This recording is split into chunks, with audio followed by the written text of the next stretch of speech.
कुछ बच्चे घर में टीवी देख रहे थे और ज़ॉम्बी दरवाजा तोड़कर घर के अंदर घुस जाता है और सभी बच्चों को काट काट कर ज़ॉम्बी बना देता है। तभी एक बच्चा यहाँ से निकल के भागने लगता है। उसकी माँ सामने से आती है और पीछे से ज़ॉम्बी चले आता है और उसकी माँ को भी काट लेता है। उसकी माँ बोलता है उसे भागने के लिए। वो बच्चा भागने लगता है और उसकी माँ यहीं पे गिर के ज़ॉम्बी बन जाती है। ये बच्चा भागता हुआ एक चर्च के पास आता है और सारे ज़ॉम्बी बच्चे के पीछे आ रहा था। बच्चा दरवाजे को धक्का देता है और अंदर की तरफ चले जाता है। चर्च का गुरु बैठ करके वो ध्यान लगा रहा था। तभी बच्चा पीछे से आके पकड़ लेता है और सारी बात इसे बताता है। चर्च का फादर अपने गले से एक लॉकेट उतार कर इस बच्चे को दे देता है और बच्चे को कहता है तुम ये शहर छोड़कर यहाँ से भाग जाओ। बस इतना में ही ज़ॉम्बी घर को तोड़ के अंदर चले आता है और यहाँ पे बैठे रह जाता है। सभी ज़ॉम्बी आता है और चर्च के फादर के ऊपर अटैक कर देता है। उसे भी ज़ॉम्बी बना देता है। ये बच्चा साइड से निकल के यहाँ से भागने लगता है और शहर से बाहर भाग जाता है।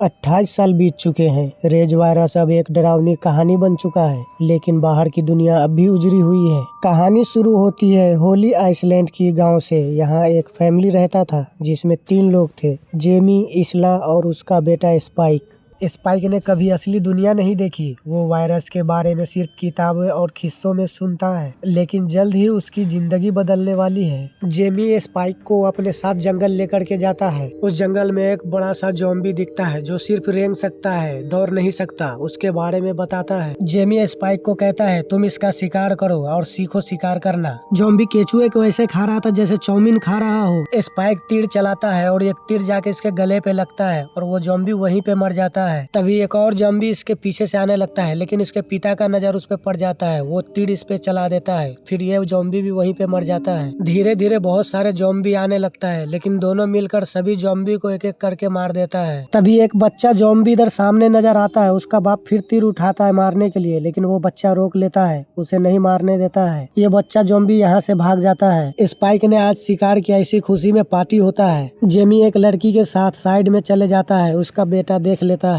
स्पाइक उसके पीछे पीछे जाता है। फिर एक कोने में ये दोनों जाकर के चुम्मा चाटी करता है। स्पाइक वहाँ से चले आता है और एक बूढ़े के साथ बातचीत करता है, तो इसे एक डॉक्टर के बारे में पता लगता है। स्पाइक अपने माँ से सारी बात बताता है और रोने लगता है क्योंकि इसकी माँ को बहुत तगड़ा बीमारी था। दोनों माँ बेटा एक दिन जंगल के साइड से चुपके निकल देता है। जेमी को जब इसकी बीमारी के बारे में पता था तो आखिर डॉक्टर के यहाँ क्यों नहीं लेके जा रहा था, ये तो आगे वीडियो में पता चलेगा। इधर से एक और वायरस भरा हुआ ज़ॉम्बी निकलता है जो इंसानों को डायरेक्ट गला उखाड़ देता है। स्पाइक की माँ को एक बस में एक बच्चा मिलता है। वो उसे उठाकर अपने साथ ले जाती है। तभी सर उखाड़ने वाला ज़ॉम्बी आ जाता है, लेकिन ये दोनों भागता हुआ यहाँ से निकल देता है। वो ज़ॉम्बी पीछे पीछे आ रहा था, ये तीर मारता हुआ भाग रहा था। अचानक स्पाइक गिर जाता है। तभी खून से लथपथ एक इंसान आता है और इसका मदद करता है। इस ज़ॉम्बी को बेहोशी वाला इंजेक्शन दे देता है और इसके हाथ में जो सर था वो सर ले लेता है। ये वही डॉक्टर है जिसके बारे में वो बूढ़ा ने बताया था। ये दोनों को ऐसा जगह लेके आता है जहाँ इंसानों का सिर्फ हड्डी था, खोपड़ी था, उसे सजा करके एक टेम्पल बनाया हुआ था। दोनों माँ बेटा इसी से मिलने के लिए भाग कर आया था यहाँ। ये डॉक्टर इसकी माँ का चेकअप करता है। उसके बाद कहता है शायद इन्हें कैंसर है, शायद मैं इसका इलाज न कर पाऊंगा, अब ये कभी भी मर सकती है।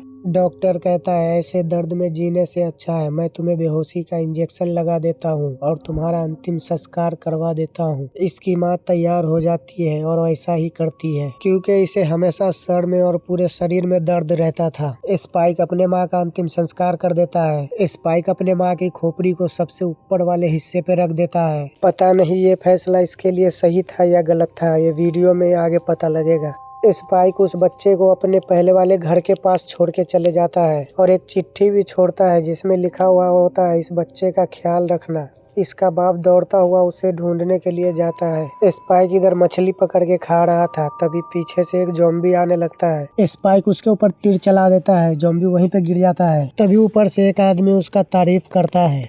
फिर एक साथ कई सारे ज़ॉम्बी आ जाता है। कई लोगों ने इसे मारकर शांत कर देता है। फिर स्पाइक के पास आता है। ये वही इंसान है जो 28 साल पहले भागा था, जो आपने वीडियो के शुरू में देखा था, और कहता है तुम मेरे दोस्त बनोगे। फिर दोनों दोस्ती कर लेता है और मूवी का एंड यहीं पे हो जाता है। कहानी अभी खत्म नहीं हुई, जल्द ही आने वाली है अगली film 28 year later the born temple, जहाँ यह ज़ॉम्बी वायरस अगले स्टेज में जाएगा और दुनिया में एक नया खौफ का सामना होगा। क्या आपको लगता है ये ज़ॉम्बी वायरस अब भी असली खतरा है, या इंसान की खुदगर्जी ही सबसे बड़ा राक्षस है? आपको 20 ईयर लेटर मूवी कैसी लगी कमेंट में जरूर बताना। वीडियो पसंद आया तो लाइक शेयर सब्सक्राइब कर लेना, इसलिए कि अगली वीडियो मिस न हो।